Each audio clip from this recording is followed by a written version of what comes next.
No man is more professional than I. I am a 1% man. I am not above or below any man. I'm training my mind. I'm building my body. I'm connecting to my soul. I'm investing my money. Welcome to the 1% Man Podcast. Let's go.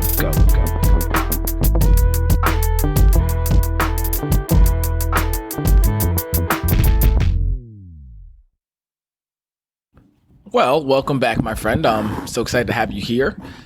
We are now a little deep into these episodes now. I've recorded about, I think, 20 to 15 about, I can't remember, but, I record these all in advance and we let them out, weeks after. But something I really want to talk about today in the podcast is really about progress over perfection. And the best way to describe that is because that's our mantra here, progress over perfection, is about getting things launched and out the door, right? And I actually have two great examples for you. Is one, this specific podcast, launching the 1% Man podcast, was not a headache, but it was very mental draining because myself being a huge perfectionist, I was trying to find the perfect tools, the perfect microphone, the perfect sound system, the perfect transcripts, the perfect system to have everything in place. So that way it would be a perfect smooth ride. I would be on Google, I'd be on iTunes, I would launch and have all these reviews and just trying to find the perfect system. And I actually got a couple emails from a couple people that really helped me, but one from I would consider him a friend, Travis. So Travis sent this email that said, expect to suck. And when you're creating content for the first time, you have to expect to suck. He learned that from another YouTube creator that's on YouTube and things of that nature. And I was like, yo, you know what? These podcasts aren't the best, right? These podcasts are me with a couple bullet points, talking points, and me just sharing my thoughts and my ideas and hoping that you hear something that resonates and that helps you along your journey. But the biggest thing I'm going to tell you too is that whatever you're doing, whether it's your first time approaching a woman, it doesn't even have to be business. It could be even relationships. The first time you write your vision, the first time you start working out again, the first time you go do a push-up, or the first time you do anything, there is no perfect model. Right? There is no perfect model for you specifically. Somebody may have already perfected the model and may be helping you, but you have to go through it and you have to learn the kinks and your own way of doing things, because everyone has their own flavor, because there's no two sales calls are the same. No two people do things similarly. So I say all that to say is that when you start doing something, remember that you are the newbie at it. That means you are going to have a little bit of beginner's luck and also beginner error as well, right? So beginner fatality, maybe we should say that, because if something could go wrong, it will go wrong. And what you may perceive as a major problem, to the expert, it's a minor problem because they have faced it time and time again. Like my microphone wasn't working earlier. I couldn't even record anything. So what did I have to do? I had to unplug the microphone, plug it back in, tried that, troubleshooting step, it didn't work. I restarted the whole computer, plugged it back in, boom, it started working. So now I know probably the system I'm using was probably down. Audacity was probably down. That's all it was, right? But to me, it was a major problem because I'm like, I don't know, I've never faced this. I'm trying to go and find the answer. But an expert will probably know, okay, cool, just got to restart the computer real quick. And then they know how to do that. They go and they do it. But the biggest takeaway I want you to take from this too is to understand that when you do something for the first time, you are going to be horrible at it. You're going to suck. One of my favorite books, The Alchemist, talks about beginner's luck in a lot of ways, right? Where the main character, I believe, I forgot what he was doing, but man, I can't believe it. I'm trying to use the book that I really like, and I can't, and it's gonna escape me. So even like this moment right here, where I'm thinking about an idea, I'm thinking about something, I'm in the middle of a podcast, and I'm losing. I lost the train of thought, right? Which an expert would have had it probably written down, said I'm gonna use this story. I know what I'm gonna do. So next time I know, when I have an idea or I have a thought, I'm going to write it down completely. I'm going to say, hey, this is a story I want to use from this book, and probably get the excerpt from that book so that way I have it next to me.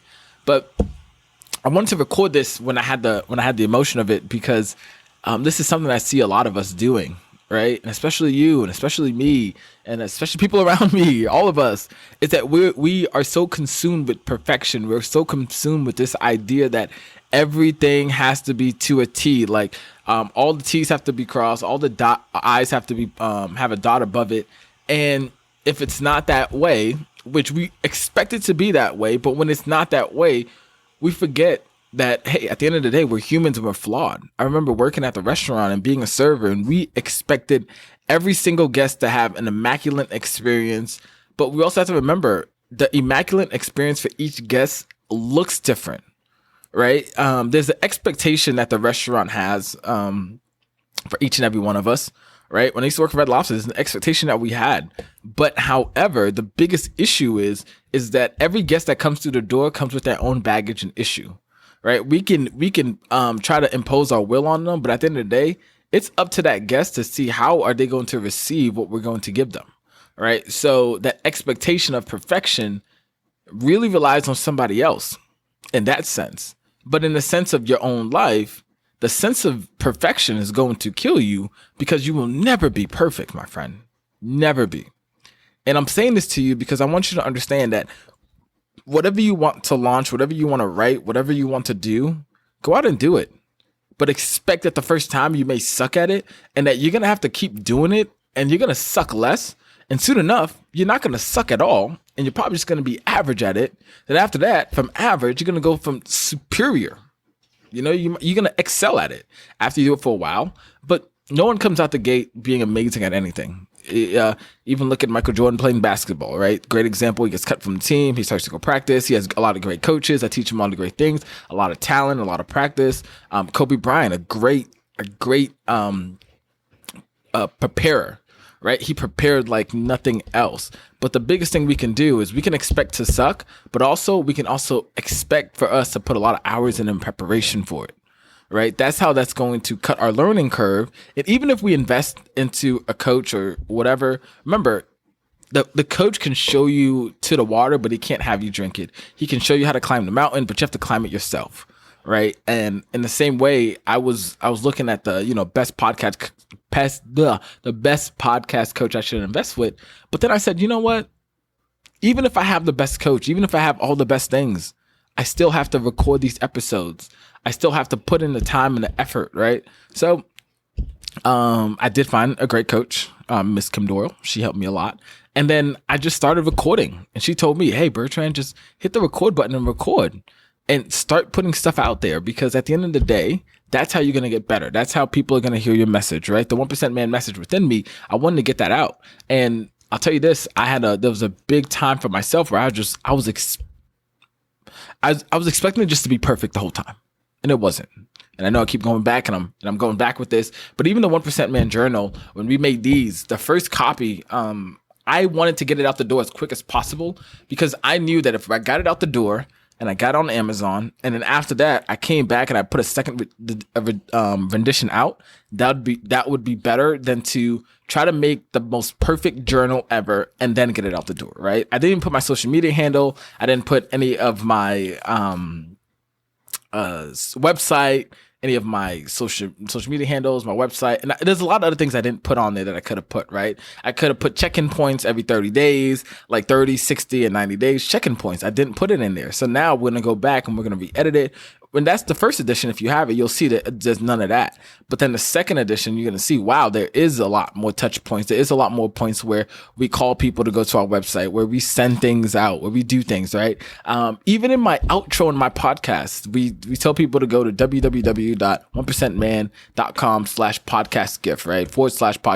/podcast gift is where we send podcast listeners so we can track, hey, who's listening to our podcast? Are people listening? Are they listening all the way through? Are they getting to the outro? Are they going to this page, right? So we can get more data at the end of the day, so we can honestly see, okay, what episodes are hitting, what episodes are not hitting, what people like to hear, what people don't like to hear. So at the end of the day, I'm going to tell you this.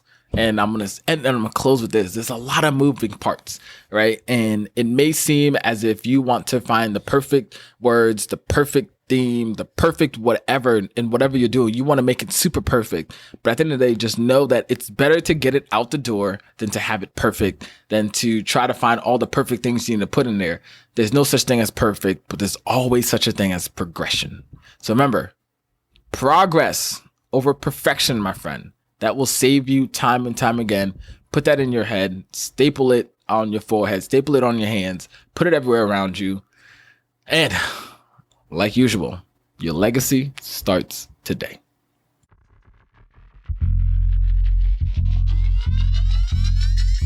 Thank you, my friend, for tuning into today's episode. This means so much to us over here at the 1% Man community.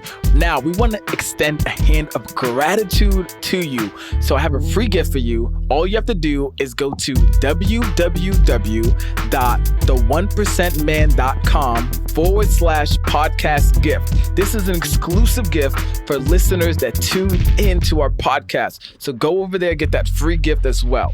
And now I have two simple acts of you. One, hit that subscribe button and leave us a comment and a 5-star review, because that helps us to see what you love about the podcast, and that helps us to bolster up in the rankings so more people can find us and listen to this pertinent information that we have for men of today's age.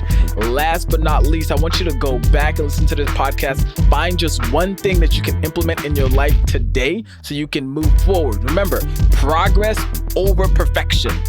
And till next time, my friend, your legacy starts today.